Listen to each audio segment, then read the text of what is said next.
तो आपकी अपनी युवा सग्र नागरिकता की क्या यात्रा रही है, उसको थोड़ा साझा करें आप, और इससे आपके जीवन में क्या प्रभाव हुआ है? मुझे प्रक्रियाएं मिली हैं सिनर्जी के through. We are citizen programme से मैं जुड़ पाई और मेरे साथ काम हुआ। स्कूल में क्या काम करने की ज़रूरत है और हम उसमें बदलाव के लिए कैसे काम कर सकते हैं, परिवार में भी गांव में भी इसमें काम करने की बहुत ज़्यादा ज़रूरत है। और मतलब जिस देश में हम रहते हैं वहाँ पे ऐसी कोई प्रक्रिया नहीं है, जो 18 वर्ष के नहीं हैं उनके साथ ऐसी कोई प्रक्रिया हो जो उन्हें एक नागरिक बनाने के लिए हो। और मैं जेंडर जस्टिस से आती हूँ, तो न्याय को जीने की बहुत ज़रूरत है और हर पल इसे जीना बहुत ज़रूरी भी है। नागरिकता का जो मायने हैं, आई थिंक वो चालू होते हैं जो बात प्रीति ने कही उससे कि मेरे होने का महत्व है।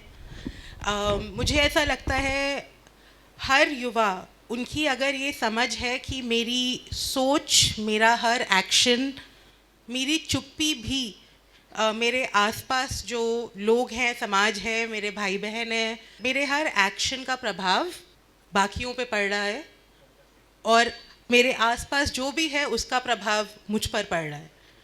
तो अगर ये सोच हर युवा के अंदर है और वो इस सोच के साथ काम कर रहे हैं, मेरे लिए वो एक्टिव सिटीजनशिप है। तो मेरा सवाल आपसे ये है कि आपके अनुभव से युवाओं को एक सक्रिय नागरिक बनने की दिशा में क्या क्या बाधाएं हैं, और एक युवा को आप रिप्रेजेंट कर रहे हैं, आपको क्या लगता है कि संस्थाओं को, सरकार को, डोनर कम्युनिटी को किस तरह से युवाओं को सपोर्ट करना चाहिए? तो युवाओं को मंच तो बहुत दिया जा रहा है निश्चित तौर पर वाक्पटुता में, किस लहजे में, किस व्यक्तित्व में, किस व्यक्ति बोध में, संचार कौशल का कहीं ना कहीं कमी भी होती है। हेजिटेशन इतना होता है कि हम अपनी बात नहीं। आज सिनर्जी संस्थान यदि यहाँ पर ये आयोजन कर रही है तो इसमें आधे से ज़्यादा युवा हमारे टेबल पे हैं। समुदाय, जैसे इन्होंने बहुत अच्छी बात कही कि युवा का जो रिफ्लेक्शन है और इफेक्ट है वो समुदाय से होता है, और समुदाय में हम हैं। हम उनकी मानसिक स्थिति को नहीं समझ पा रहे, वो समुदाय में जाकर चर्चा कर रहे हैं। मैंने अपने 2 युवा साथियों के साथ मिलकर एक अध्ययन किया था झारखंड के आदिवासी बहुल्य इलाके में, लेकिन आदिवासी ओबीसी दोनों किस्म के युवाओं का अध्ययन था वो। दूसरा तरीका होता है जब उनको डर लगता है तो वो चुप हो जाते हैं, तो या तो बरसना या चुप हो जाना।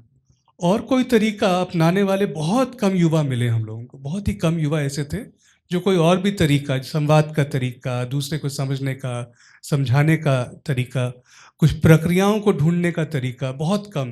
बट आई थिंक सबसे बड़ी सीख जो हमारे लिए ये है कि सक्रिय नागरिकता को आप एक अलग रूप से नहीं देख सकते, सिर्फ कि युवा नेतृत्व पे ही काम कर रहे हैं या सिर्फ स्वास्थ्य पे काम कर रहे हैं। इसको एक समग्र रूप से देखना, एक होलिस्टिकली अप्रोच करना बहुत ज़रूरी है। काम के दायरे हैं, मेंटल हेल्थ पे हम काम करते हैं, जेंडर पे काम करते हैं, क्लाइमेट पे काम करते हैं। तो जो इससे सीखें हमें मिल रही हैं वो हम हर जगह अप्लाई कर रहे हैं, ताकि ये एक आइसोलेशन में काम ना हो रहा हो। ऐसे तो हो ही नहीं सकता, बढ़ भी नहीं सकता। युवाओं के लिए ना परिवारों में जगह है, जगह नहीं है उनके लिए, तो वो बोंजाई बने हुए हैं। मतलब उनका संपूर्ण व्यक्तित्व निखर नहीं रहा है। युवाओं के लिए जगह मिलके बनाए, बनी बनाई जगह में तो फिर वो उनको फिट होना पड़ेगा। स्वयं पे काम करना, परिवार के साथ काम करना, और समाज या जहाँ भी आप स्कूल कॉलेज, जिसको आपका स्पेस जहाँ पे इंगेज होते हैं उसके साथ काम करना, ये एक अप्रोच है। अब ऐसे बहुत कम है। यूथ अपना जो करना चाह रहा है उसके लिए कोई स्पेस नहीं है। वो कहे कि मुझे ये प्रयोग करना है, उसके लिए थोड़ा मेंटरिंग हो, थोड़ा फाइनेंशियल सपोर्ट हो, थोड़ा सा उसको कहें भी ठीक है आप करके देखिए, अच्छा होगा बुरा होगा कोई बात नहीं। तो ये मैं कहना ये चाह रहा हूँ कि यूथ स्पेस और वो ये जर्नी थोड़ी एडोलेसेंट एंड यूथ को मिला के देखें।